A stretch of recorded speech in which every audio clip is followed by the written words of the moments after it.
И на пути ее стрелы лучше не находиться. Острый глаз и крепкая рука позволили Айне Ильяновой стать самой зоркой лучницей во всем СКФО. Ее хобби уникально, а успехи вызывают почтение даже у официально признанной сильной половины человечества. Наш корреспондент Амир Цичуев рискнул и не стал жертвой. С начала времен у всех народов были свои способы поиска жениха и невесты. Все мы помним сказку, где Иван-Царевич посредством лука и стрелы обнаружил свою жену. Также в древнеримской мифологии был всем нам известный персонаж Амур, который никогда не промахивался. А мой Амур, походу, промахнулся.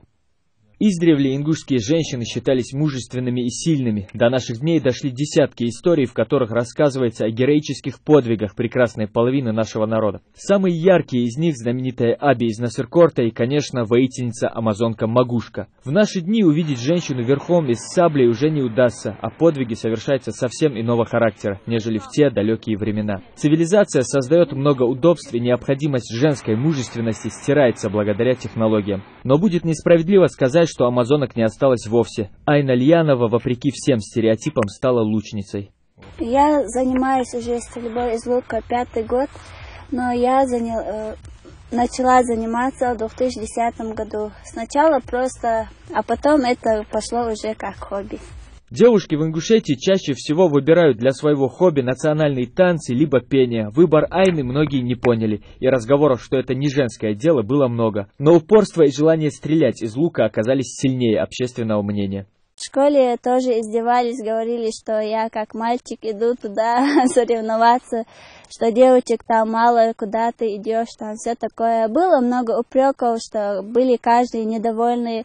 Но все-таки наперекор всем своему упорству я все-таки пошла заниматься этим видом.